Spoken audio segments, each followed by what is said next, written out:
guys, so I honestly didn't think I would get to the point where I have to say this, but I'm having a bit of trouble with the goat farm. I bought a camera right here. You guys can see it. Yeah, it's a huge solar camera. It rotates. It has like two cameras, one at the back, one at the front. It uses a SIM card slot. And I have a pole here that I have painted, and actually two, for two cameras, but I'm only taking one. And I'm going to be placing them at the goat farm because that's where I'm heading right now. So right now we'll move over to the pickup truck. I hope I left the key in there, yeah? So I want to go to the pickup truck and we'll come and pick this pole right here that we're going to use to mount the camera, and then we'll drive over to the goat farm. But while we go there, I'll tell you, part of the problem that I'm having currently. I'm having a problem with the goats. I mean, I'm losing way more goats than I should be losing, yeah? Currently, maybe, I don't know, like for the past 6 months or so, and it's not like it has just started happening maybe for a few days or a few weeks, no. For like the past 6 months or so, I've been having, a bit of a struggle, or a bit of a problem, yeah? So, like, the mortality rate is like 50%. In fact, it might even be a little bit higher than that, yeah? So that means a lot of the kids are dying, and it's mainly due to one disease. The kids get paralyzed and they die. When I tried to do research, I was told that it is Clostridium, yeah? So I vaccinated the goats against Clostridium, and the thing continued. And about a month ago, I vaccinated again against Clostridium using another vaccine because I was told to try out another vaccine. I'm still having a bit of the same problem. It has reduced, but I'm still having the same problem. And when I get there, I'm going to show you guys exactly the problem that I'm having and some of the measures I'm trying to put in place so that I can avert this problem. Because I understand that at the beginning of a project, I mean, you might have a bit of difficulties, a few deaths and things like that.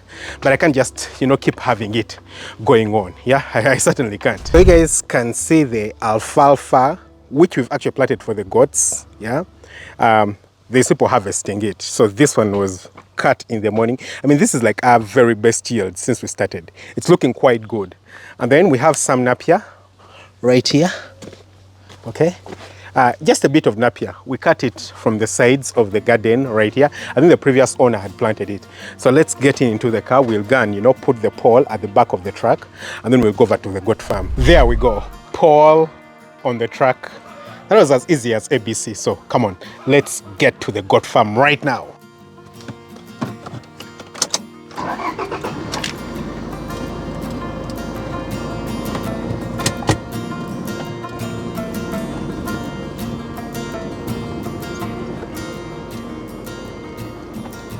All right, guys, so here we are.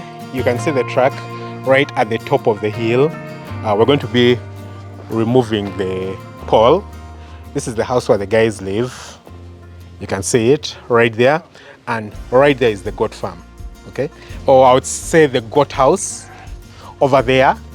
And I think the last time we were here, this place wasn't fenced, okay? So I've already identified where we're going to be putting our camera point. Okay, so you can see someone right there. Okay, we'll zoom in. You can see him. He's digging a hole, and that's where we're going to be placing our camera. Okay, and then right here you can see our goat area. So initially there was a lot of stones. You guys can see all these stones that we've placed at the side of the goat structure. Yeah, initially there was a lot of stones. We've told the guys to bring in the goats. Unfortunately, they have just taken them straight into the houses. Probably I should go and let them out so you guys can see them. Okay, so we have a gate right here. Have to close it, and then I'll go to the house of the goats and the sheep. I'll open so for them. I mean, it's still early, yeah? There's no need to close them in. Yeah, so you guys can see them right there. I've opened for them so that they can come out and, chill outside here. Because I think it's too early for us to close them in. This side has no animals, so it's okay. You guys can see them right there coming out. Yeah, so this is like a play area for them. Yeah, that we actually just constructed very recently. So initially it had a lot of stones. So we had to get rid of them and push them to the outside. And then we constructed a fence, which you guys can see right here. So this fence ensures that, they don't get out. Okay, you can see it right here. Yeah, so it's a chain link fence. and I got, you know, these nice concrete poles. Yeah, so some people use like wooden poles and things like that. I decided to use concrete poles so that I don't have to do it very many times, and it's of course strong and it lasts a longer time with barbed wire and chain link. Yeah, so the chain link is like 4 feet in height, and then we added the barbed wire, you know, maybe to make it like about 5 feet so that they can't get out. So this is like a play area for them. They have a bit of salt right there, so that's why you can see them in that place. That place has salt, and yeah, they have a very huge area to exercise. Yeah, and I'm planning on zero grazing them in this area. So my goal is to ensure that I can zero graze them in this area, and that's going to happen very soon. I mean, like I've already showed you guys, we've already started the works. I'm going to be moving over on the other side of the hill to show you guys where we've, you know, planted some Napier and what our plants are. I'm going to be moving there very soon. But the reason I fenced this area is that I want to zero graze them, yeah? So I'm going to be making some feeders, you know, building some feeders and things like that. And that's going to help me ensure that the animals don't need to move around, because this place is really steep, yeah, really steep. It has a lot of rocks, which is quite good. But then, I mean, a lot of them that are dying, yeah? and that's just not good. Yeah, I don't think that's a really good thing. The fact that a lot of them are dying. So I have a feeling that, you know, if I can keep them around here, then we can control them a little bit more. And if we can control them a little bit more, then, I mean, we might have a little bit less deaths. Yeah, that's going to be the goal. Yeah, and the other thing that I'm going to be working on very soon is making sure that I get better, you know, a better breed or better genes. So you guys can see them right here. I mean, most of them are like, they're not like pure local breeds, but they're not like very exotic, yeah? So we have 2 he-goats. Where are they? Yeah, you can see them right there. I mean, I can zoom into them. There's that one right there.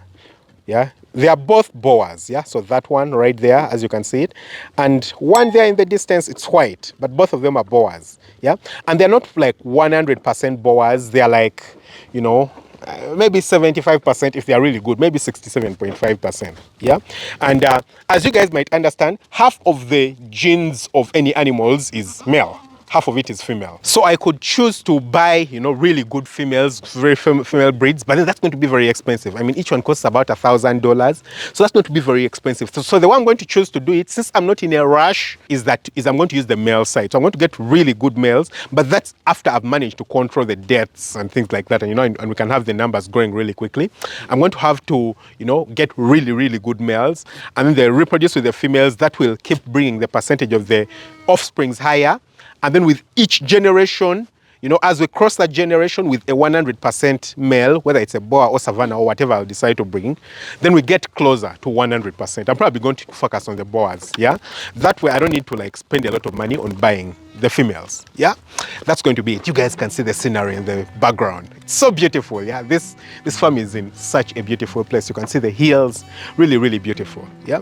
So I'll be moving over to the end so that I can show you guys, you know, what we are doing and how we are trying to plant our grasses to enable us, you know, have a better place that can sustain the animals. So we'll take a path. I mean, right there you guys can see the fence where we've just been, where the goats are. And this is a path that's leading us to the areas where we have already started to, you know, plant some grasses. So it's been a bit dry, as you guys can see, yeah? It's quite dry. I think it's shorter for me to pass this way. So this place is quite big. I mean, this land is quite big. I remember when I bought it, maybe 2 years ago, people thought I was crazy. But I thought I was crazy because it has a lot of stones, yeah? And it seems to like not have a lot of like places where grass would grow. Of course, you can see a lot of vegetation in the background. And that means that, I mean, grass can grow, yeah? But people thought I was crazy. And you know, the fact that Uganda is such a beautifully blessed country. Number one, we have very fertile soils. I think we have a lot of good soils, yeah? So we have very fertile soils in like most parts of the country. That's number one. Number two, we have like perfect weather. Because over here in Uganda, it rains like, we have 2 rainy seasons every year, yeah? I think there's very few parts in the world where you actually have 2 rainy seasons. Even if they are like equatorial, very few parts in the world where you do have 2 rainy seasons. So we have 2 rainy seasons here in Uganda. We have very good soils. So people are not used to like, you know, places like this where you have a little bit of rocks and things like that. Well, I wouldn't say a little bit, but quite a number of rocks and things like that, yeah? So if you go to any other people who are Ugandans and tell them that, you know, this is the place and I'm planning on maybe, you know, putting pastures here or something like that, be like, are you crazy, Dr. Daniel? Are you crazy? Yeah. But I personally have traveled to some countries and some places are like full of rocks. The other day I was in Seychelles and I was looking at where they plant their bananas, like matoke. Over here we call it matoke. But the bananas, which become like yellow bananas and things like that, they literally plant them in rocks like this. I was like, what? I went and I was seeing people planting like potatoes, and they're planting their potatoes in like sand, literal sand, yeah? Like many times worse than the soils that I do have here. And I was like, I think we are taking life for granted here in Uganda because our soils are so good, we have rains and things like that. So when I was there, I thought about it and I was like, well, my place feels like it's perfect. It's actually perfect. So again, you guys can see, I mean, those are like neighbors. So that's down in the valley. I'm at the top of the hill. I mean, right now I'm sloping down the hill. We're coming from the top that side, and all this area is mine. So this area is about maybe 15 acres or so that I do have right here. And I bought it really cheap because the previous owners didn't value it. A lot of it had like thicket and something like that. And if you guys can see, if I can zoom in, like you guys can see a river, yeah? So there's a river moving down in the valley, going really far, yeah? So this place has like very nice, beautiful scenic views. Look at the mountains and the hills in the distance, yeah? It's a perfect place. The goats would love it right here, yeah? But let's go down. So before, this place was like a bush. All of it was like a bush. And my staff, who are actually managing the goats, what I contracted them to do was that every morning they would come and slash, because goats don't move out early in the morning, yeah? So they would come and slash, you know, cut all these shrubs, as you guys can see. Yeah, we use some of them for like firewood and cooking. And then they can then, you know, bring the goats to graze in these areas. And again, you might wonder, where do the goats graze? I mean, goats love shrubs. So they literally just graze in these places that you're seeing. A little bit over there in the distance, you can see that some of the vegetation is thicker. Actually, that's where we are going. So we'll just move over there. But some of the vegetation is thicker, and those are the areas that they are still slashing. But we'll probably just move a little bit quicker because it's starting to get dark, and go to the very bottom where I have planted my Napier. All right, so now we are moving down along the boundary of my land. So I'm actually moving in my neighbor's land, and you can see what these guys do. They pile the stones together. Can you see that the stones are like in groups? They pile the stones together and then they plant in there. I think you can see that they recently just harvested maize. You can see the maize cuttings. So they actually grow crops this side. And on my side, you can see that it's really bushy. Yeah, because I mean, it's quite big, and these are the areas where the guys haven't yet reached to slash. So I can't go through my place. I have to walk, you know, through my neighbor's place to be able to access the bottom part of my land. Yeah, I could pass the other side, but I can't because it's all part of bush, which are trying to clear. So we decided to clear this further side, and you can see some droppings. Yeah, I think these are like donkey droppings. You can see these are donkey droppings. So I have 2 donkeys that help us to like carry stuff, because as you guys can see, the terrain is quite steep. That's where we are coming from, yeah? And this is where we are going, yeah? So it's quite steep. I mean, I'm going downhill, yeah? So the terrain is quite steep, and to be able to get anything from the bottom this side to take it to the top is quite difficult. So we have donkeys to help us, you know, bring anything that we need. If we are cutting the Napier or the Napier stems, I have super Napier. It's actually not just plain Napier, but it's super Napier that we planted. Then the donkeys help us to, you know, take them up the hill. Okay, so we'll continue and move to the bottom so I can show you guys what we're doing. So here we are on our place that has been, you know, tilled. And let me show you guys what the Napier looks like. So first you can see that this area here is cleared, but that area over there is not cleared. Like that area is thick. It's thicket, yeah? So moving all the way up, that side is like a thick vegetation, and all that is my land, but we haven't yet cleared it. Now this other area was actually cleared, yeah? And if you look closely in here, you can see that our Napier is coming up. So this is the Napier, yeah? Super Napier, you'd call it, by the way. I just call it Napier. It's a variation of Napier, yeah? So you can see the cuttings that were recently planted, yeah? They're quite a lot, and they are, well, most of them are coming out. So you can see them. They're germinating, yeah? They look good. They have germinated, yeah? So it's quite a huge area that we planted. Maybe 3-4 acres of Napier is what was planted. I mean, I don't want to go so low down, because if I do, coming back up might be quite tiring, okay? Some of the areas had a lot of termites. Yeah, so I think the termites ate like some of the cuttings, but some of them germinated. Yeah, you can see this. Yeah, they're coming out. Well, not some, but most of them actually did germinate. You can see. I think we have some animals. So I think some of the goats escaped and came this side, because when I look at them, you see all of them, they're being like eaten. A big percentage of them are like being eaten. Yeah, but if you look at some of the places like this area, it's full of the Napier. And I think the main reason this place is like looking perfect and good like this is because of the anthill. The one thing I've learned is that places with anthills are actually very fertile. Yeah, so you can see a lot of the Napier right here. Yeah, you can see it. It looks really nice. Yeah, and I mean, going much lower that side, you guys can see the Napier. I think there's some guys in my land trying to steal firewood. Yeah, you guys can see them. Yeah, so I'm going to go over and confront them off the camera. Yeah, but they're getting firewood and they're trespassing in the land.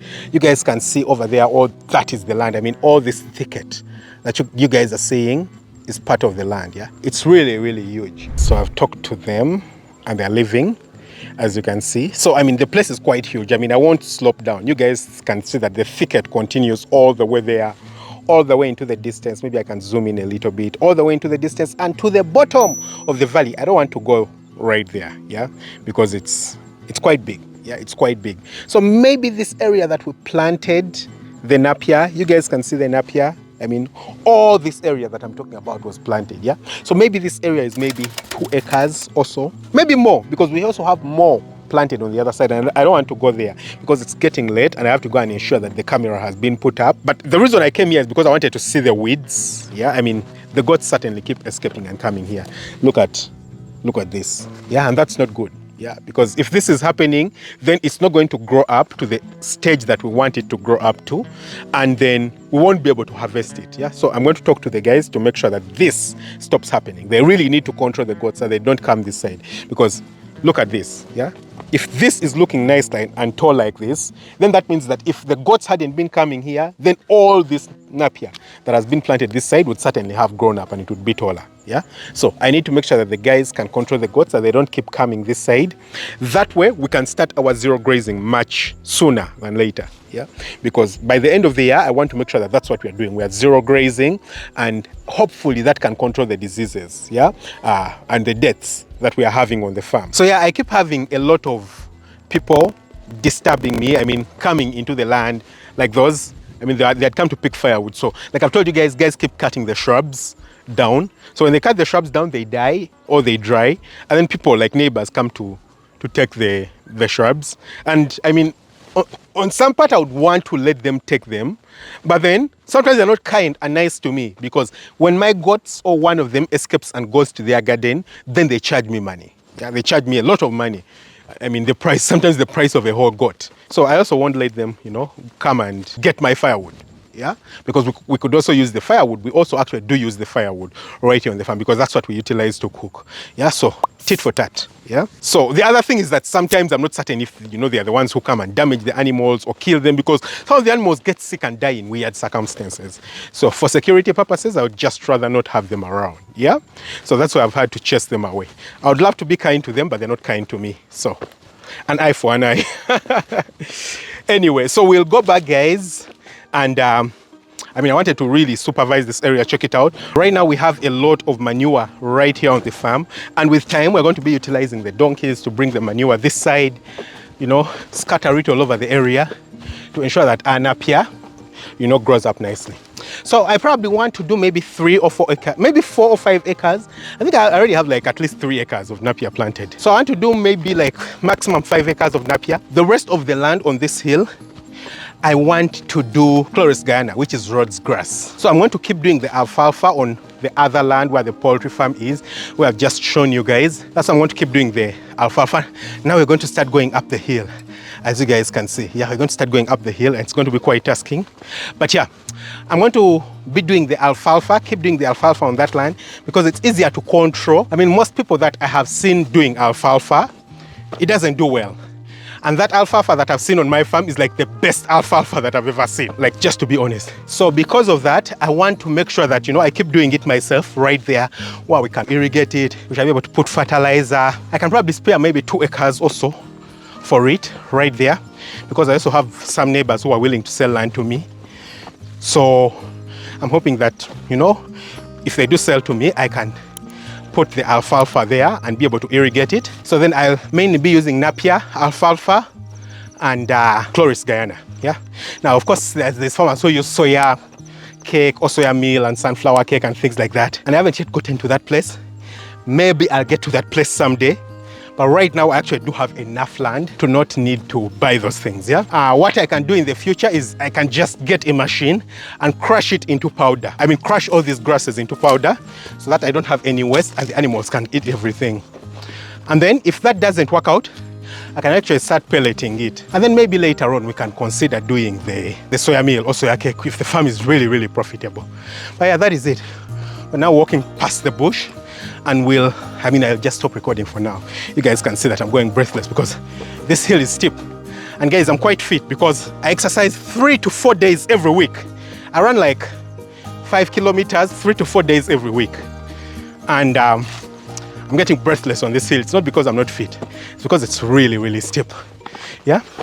I hope you guys have enjoyed the video. I'll show you guys when I'm done putting up the camera. So let me hurry and get up there.